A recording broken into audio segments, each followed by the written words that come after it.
So yes, welcome back to Job Updates by Shureni Jain YouTube channel।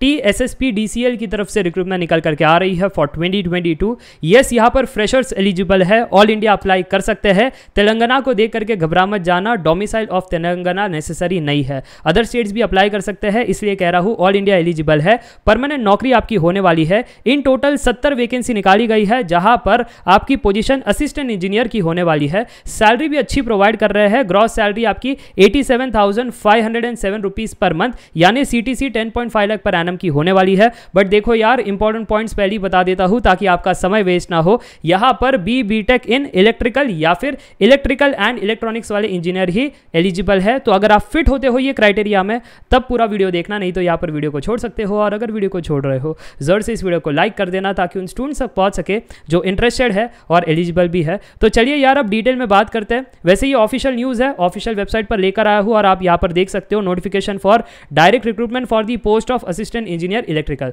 तो ये रहा PDF। अब बात करते हैं डिटेल में। सबसे पहले इस कंपनी का नाम है southern power distribution company of Telangana limited. आगे लेकर चलता हूं, बात करते हैं इन टोटल कितनी वैकेंसी निकाली गई है। 70 वैकेंसी है फॉर दी जनरल रिक्रूटमेंट, क्योंकि GR का मतलब है जनरल रिक्रूटमेंट। एज लिमिट है 18 to 44 ईयर्स। और यहां पर पे स्केल कुछ समझ नहीं आया सर जी। बेसिक पे 64,295 दिया है, उसके ऊपर ये सारी कहानी कही है। इसका मतलब क्या है? इसका मतलब ये है, ये डायरेक्ट उन्हीं लोगों से मैं लेकर आया हूं जो वहां पर काम कर रहे हैं। बेसिक पे आपका 64,295 रुपीज़ है, ठीक है। उसके ऊपर आपको मिलने वाला है DA, HRA, मेडिकल अलावेंसेज, बाकी कन्वेंस। तो ग्रॉस सैलरी आपकी 87,507 पर मंथ की हो जाती है, ठीक है जी। अब आगे बात करते हैं यहाँ पर कि और कौन कौन सी चीज़ है। काफ़ी बड़ी PDF है, तो जितने भी इंपॉर्टेंट पॉइंट्स हैं ना, सारे मैं मार्क करके आया हूँ। तो यहाँ पर आप देख सकते हो दैट एजुकेशनल क्वालिफिकेशन में इलेक्ट्रिकल इंजीनियर आइदर होना चाहिए या फिर इलेक्ट्रिकल एंड इलेक्ट्रॉनिक्स इंजीनियरिंग, कोई भी रिकॉग्नाइज्ड यूनिवर्सिटी ऑफ इंडिया में चल जाएगा, तो कोई दिक्कत वाली बात नहीं है। इसलिए कह रहा हूँ ऑल इंडिया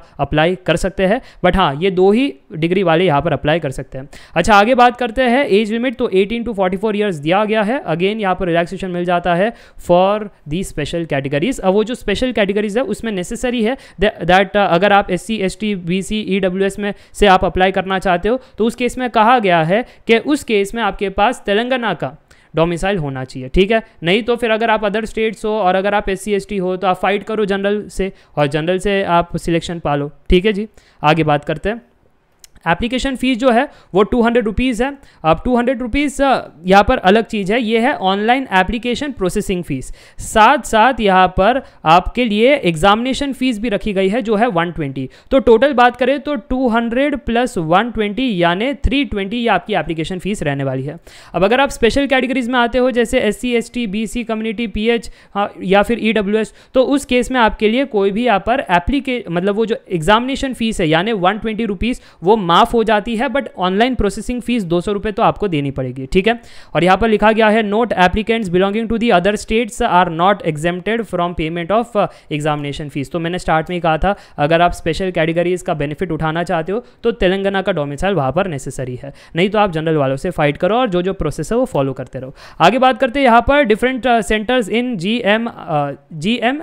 GHMC। अब ये क्या है? ये आपका हैदराबाद का एरिया है, तो वहाँ पर आपका जो भी सेंटर होगा वहाँ पर आपका एग्जामिनेशन कंडक्ट किया जाएगा। आगे बात करते हैं यहाँ पर how to make payment of fees and submit application form. तो यहाँ पर आप देख सकते हो डिटेल में बताया गया है। तो इस PDF की लिंक मैंने डिस्क्रिप्शन बॉक्स में दी है, आप आराम से पूरा पढ़ करके अप्लाई कर सकते हो। मैं एकदम से की पॉइंट्स पर बातें करूँगा। कोई भी अगर आपको प्रॉब्लम होता है, क्वेरी होता है, तो फिर आप हेल्प डेस्क पर पूछ सकते हो। कॉल की टाइमिंग भी यहाँ पर दे रखी है, ठीक है जी। चलिए आगे बात करते हैं। यहाँ पर जनरल प्रोविजंस यहाँ पर बताई गई है, क्या क्या चीज़ें नेसेसरी है। मतलब जब आप अप्लाई कर रहे हो डॉक्यूमेंट्स, तो आपका फोटोग्राफ का साइन क्या होना, फोटोग्राफ कैसा होना चाहिए, फिर सिग्नेचर का साइन कैसा होना चाहिए, ठीक है। फिर सैम्पल फोटोज यहाँ पर दिया गया है, कैसे क्या होना चाहिए, ये सारी चीज़ आप नोट करते हुए चलना। आगे बात करते हैं यहाँ पर रिटन टेस्ट के बारे में। तो रिटन टेस्ट आपका इंग्लिश लैंग्वेज में होने वाला है। एंड येस, आपको यहाँ पर सिलेक्शन प्रोसेस में सिर्फ और सिर्फ रिटन टेस्ट है और कोई भी टेस्ट नहीं है, ना स्किल टेस्ट है, ना इंटरव्यू है, कुछ नहीं है। सीधा मेरिट लिस्ट निकलेगी और फिर आपको सिलेक्शन मिलने वाला है। चलिए आगे बात करते हैं यहाँ पर बहुत बड़ी PDF है यार, स्क्रॉल करना पड़ेगा।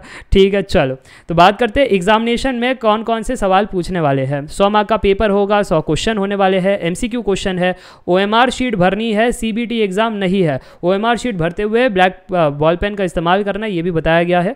तो 100 क्वेश्चन है, 1 मार्क का 1 क्वेश्चन है, और यहाँ पर 80 क्वेश्चन आपके कोर डोमेन के होने वाले हैं, 20 क्वेश्चन आपका एप्टीट्यूड वाला पार्ट होने वाला है, और साथ ही साथ तेलंगाना कल्चर एंड मूवमेंट्स के बारे में भी पूछा जाने वाला है। 2 घंटे का आपका पेपर होगा, 120 मिनट आपको दिए जाएंगे। हॉल टिकट आपको डाउनलोड करना पड़ेगा फ्रॉम दी वेबसाइट। ठीक है जी, एग्जामिनेशन डेट यहाँ पर बताया गया है 17/7/2022। ठीक है, चलिए आगे लेकर चलता हूँ और बात करते हैं यहाँ पर OMR शीट। जैसे मैंने कहा था आपको भरनी है फ्रॉम ब्लैक बॉल पेन, और कोई भी कैलकुलेटर यूज़ नहीं कर सकते, ना ही कोई टेबल, क्योंकि यहाँ पर कोई भी जो भी गैजेट्स है वो अलाउड नहीं किए गए हैं। अच्छा, यहाँ पर और भी बातें बताई गई है। If there are any objection to the provisional की, जैसे अगर आंसर की आ जाता है और आपको डाउट है या फिर आपका कहना है कि नहीं मुझे चैलेंज करना है, ठीक है, तो आप इनको मेल कर सकते हो, मेल के माध्यम से आप बता सकते हो, फिर बाद में जो भी मॉडिफिकेशन होगा वो आपको रिटर्न में बता देंगे। ठीक है जी, तो process for selection 100% written test है, जैसे मैंने स्टार्ट में कहा था।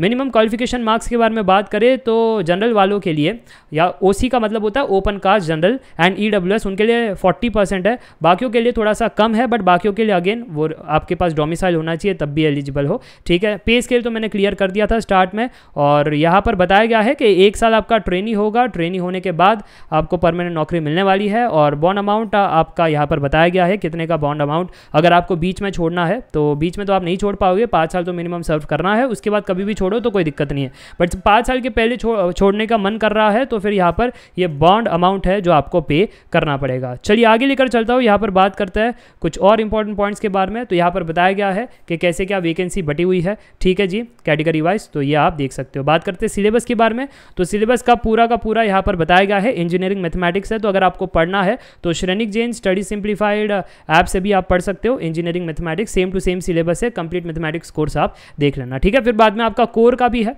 तो कोर आप यहाँ पर पूरा देख सकते हो। And yes, that's it for today. ये थी पूरी की पूरी डिटेल कहानी ऑफ दी वैकेंसी। अगर वीडियो पसंद आती है जरूर से इस वीडियो को लाइक करना, चैनल को सब्सक्राइब करना ऐसे ही ऑथेंटिक जॉब अपडेट्स के लिए। मिलते हैं नेक्स्ट वीडियो में। Up till then take care, bye bye for now, see या।